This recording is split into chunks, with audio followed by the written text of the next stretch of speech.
Let me tell you a story that begins on a bright and breezy morning, the kind of morning where the sun seems excited for something magical to happen.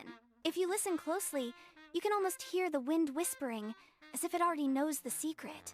This is the story of Rapunzel's wedding day at the Cinderella Castle, a day filled with surprises, laughter, and a few unexpected twists. So get comfy, open your imagination wide, and let's step inside the adventure together. It all began when Rapunzel woke up earlier than she ever had before. She wasn't nervous.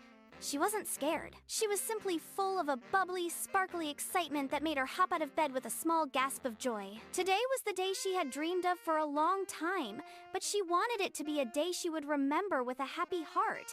Not because it was perfect, but because it was real. Rapunzel stretched her arms, twirling around her room like her hair used to do when it was long. She laughed at herself when she almost tripped over a pair of embroidered shoes on the floor.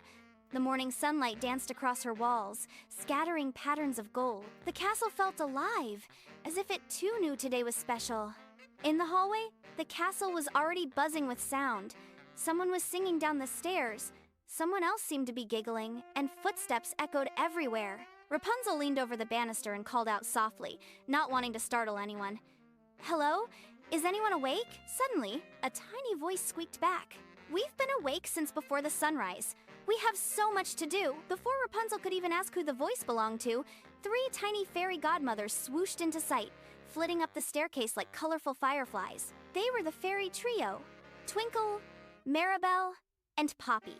They weren't the same fairies from Sleeping Beauty's story. Oh no! These 3 were much younger, much more easily distracted, and a lot more playful, which made them helpful, but sometimes also a little bit chaotic. Twinkle, the sparkly blue one, landed gently on Rapunzel's shoulder. "Rapunzel, today is going to be magical," she whispered, as if she was sharing a secret. "My Poppy," the pink fairy with curly hair that looked like cotton candy, spun in circles midair. "We've prepared the perfect wedding plan. Perfect! Nothing can go wrong. Absolutely nothing." Mirabelle, the calm green one who tried to keep the other 2 out of trouble, held a tiny checklist the size of a matchbox. Her voice had the seriousness of a teacher who had already repeated instructions many times. "We have dresses to choose, decorations to place, rehearsals to run, and we must make sure everything is organized." Rapunzel smiled warmly. "I'm so glad you're here, and I want today to be full of joy.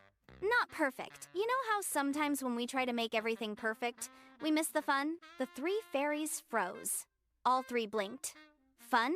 Poppy asked, confused. "But weddings are supposed to be perfect." Rapunzel knelt down and spoke gently. "Weddings are supposed to be happy. It doesn't matter if everything goes exactly as planned. Little mistakes can be funny memories later." The fairies looked unsure, but Mirabelle wrote a note on her list. "Allow room for fun." As Rapunzel stood up, another sound caught her attention. A dramatic tap-tap-tap echoed across the hallway floor. Turning, Rapunzel saw a fluffy white cat wearing a tiny black bow tie, walking as if the castle floor was a runway and he was a famous fashion model. His fur was elegantly groomed, his steps were delicate, and his green eyes sparkled with style. "Good morning, Rapunzel," he purred with a slight tilt of his head. "I am Sir Whiskers, Royal Fashion Advisor for this grand event. I will assist with wardrobe, elegance, and most importantly, making sure no fashion disasters occur today." Rapunzel blinked. "A talking cat?" Sir Whiskers flicked his tail. "Please, darling. Not just a talking cat, a cat with taste. And weddings require taste." The fairies groaned softly. They had worked with Sir Whiskers before, and he had a habit of taking over every creative decision. But Rapunzel found him endearing. "Well, I'm glad to have you on the team, Sir Whiskers," she said. "But remember, the most important thing is happiness, not perfection." Sir Whiskers sighed dramatically. "Happiness is acceptable, as long as everyone looks marvelous." Rapunzel laughed. While all of this was happening, far across the castle grounds, in the grand ballroom, Cinderella herself was already busy. Her castle had never looked so alive. She wanted this day to be magical for Rapunzel because she remembered her own wedding and how important it had felt to have happy friends by her side. Cinderella stood in front of the long tables that stretched across the ballroom, checking the decorations. Ribbons and flowers hung beautifully, but something didn't feel right. It looked too formal. Tout royal. Dos serias. Cinderella tapped her chin thoughtfully. When Rapunzel walks in, I want her to feel joy in her heart, not pressure on her shoulders. Just then, Prince Charming walked over, carrying a stack of folded cloth. He smiled as he approached his wife. Thinking about the wedding again? Cinderella nodded. I want it to reflect Rapunzel's heart. Warm, colorful, playful, full of life, not stiff and perfect. Charming placed a hand on her shoulder. Then don't be afraid to make it different. Traditions are lovely, but happiness is more important than following every rule. Cinderella's eyes sparkled. Meanwhile, back in Rapunzel's room, the fairies were floating around her with dresses. One dress was huge, fluffy, and covered in sparkles. Another flowed like a waterfall of lilac silk. A third one looked like it belonged in a fairy tale forest, decorated with soft petals and vines. Sir Whiskers inspected each one with narrowed eyes, humming in a judgmental way. Rapunzel held the forest-like dress up to her chin. I love this one. It feels like me. Sir Whiskers twitched his whiskers. It is lovely, but is it wedding lovely? Rapunzel smiled. Yes, because it feels right in my heart. The fairies looked at one another, then at Sir Whiskers, and Mirabelle checked her list again. She wrote, "Trust the bride's heart." Before Rapunzel could try the dress on, a loud knock came from the door. Flynn Rider popped his head inside, a big grin on his face. "Hey, Blondie," he said cheerfully. "Big day today." Rapunzel laughed at the nickname he still used. Blondie. Even though her hair was now brown again, he said it felt right, and she didn't mind at all. Flynn stepped into the room and slipped on a ribbon that was lying on the floor. He flailed his arms in a silly way before regaining his balance. "I meant to do that," he declared, brushing imaginary dust off his jacket. The fairies giggled. Rapunzel shook her head playfully. Flynn always had a way of making her feel lighter, as if every problem could be solved with laughter, courage, and a little love. Flynn looked around at the dresses. Whoa, that's a lot of fancy. But, you look beautiful, no matter what you wear.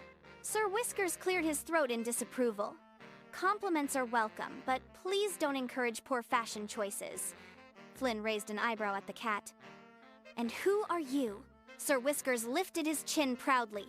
Fashion advisor. Flynn nodded slowly. A talking fashion cat. All right, sure, why not? It's not the strangest thing I've seen. Rapunzel took Flynn's hand. Promise me something. Let's make today ours. Happy, silly, real? Flynn squeezed her hand. Absolutely. Just then, Twinkle zoomed into the air. Time for the rehearsal. Walk down the aisle. Everyone is gathering in the garden. Cinderella is waiting. Rapunzel took a deep breath. Okay, let's do this. As they walked toward the garden, Rapunzel felt her heart flutter, not from nerves, but from excitement.